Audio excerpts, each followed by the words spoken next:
Mr. Chairman. Thank you, Mr. Chairman, and I appreciate all of you being here today to talk about the shared responsibility of the states, the federal government, and the accrediting agencies.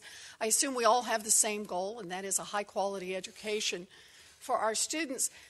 But if students can't afford to go to college, they're not going to get that high-quality education. The problem, a lot of problems in higher education today, but surely one of the biggest is affordability.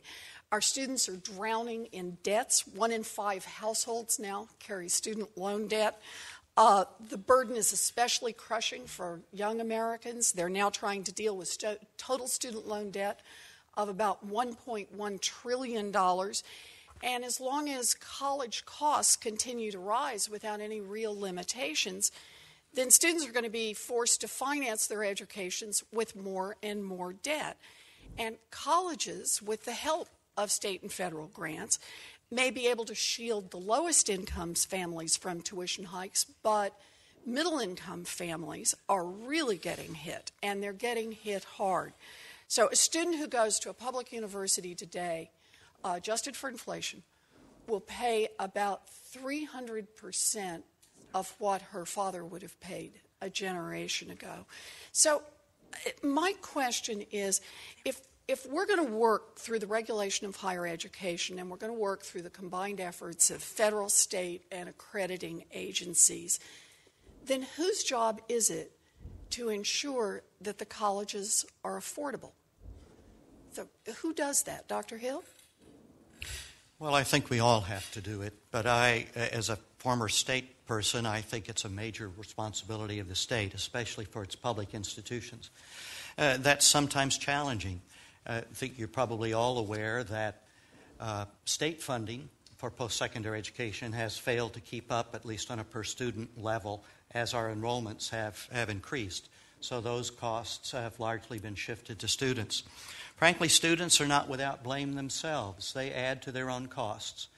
Flagship institution in my former state allowed students to vote for an increase in their student recreation fee from $260 a semester to $400 a semester to finance the rebuilding of an outdoor recreation center which featured a climbing wall. My commission recommended that the legislature, state legislature, not approve that, but the legislature did. So we need to have greater courage about when we should say no about things which add to cost, and we're not been doing a very good job of that. Okay, yeah, but surely, Dr. Hill, you're not going to say the students have been voting for these increases in college costs all along. No, they have not. No, students have not, but they have added to it. They have added to it upon occasion. So, all right, so we've got the states. You think part of this is the students. Dr. Lingenfelter, you wanted to add to this? Well, I think this is a huge issue that the states need to participate in. I want to pick up on Senator Franken's comments about a partnership. There was another program that's no longer funded called LEAP, which was a partnership between the federal government and the states to encourage the states to put funding in student aid and also to to provide student aid funds that are proportionate to their tuition charges. And I think that kind of program needs to be reconceptualized. And some members of my association and I have worked on a way that would create incentives for states to maintain state funding, to provide financial aid for the most needy students to cover tuition, and in partnership with the federal government. The fact is that a Pell Grant and a substantial workload only pays living cost. No, I understand this. Actually, let's just push on this point for a minute then about the states and the state funding and the responsibility of the states. I understand that just in the last year that state funding for higher education has dropped by about 9%, that the proportion that the states pick up at the state universities in supporting their students, that back at the beginning of the 2000s, they were picking up about 70% of the cost. The students were picking up about 30% of the cost, which meant that for every dollar the students were putting in to pay for their education, the states were putting in about a little over $2. Now that has dropped to 50-50 in barely over a decade. So the states have clearly withdrawn a lot of support from public universities. And this seems to me to be a key point on affordability. If we don't have access to those state universities, then how is college going to be affordable for our kids? I think I'm over, but...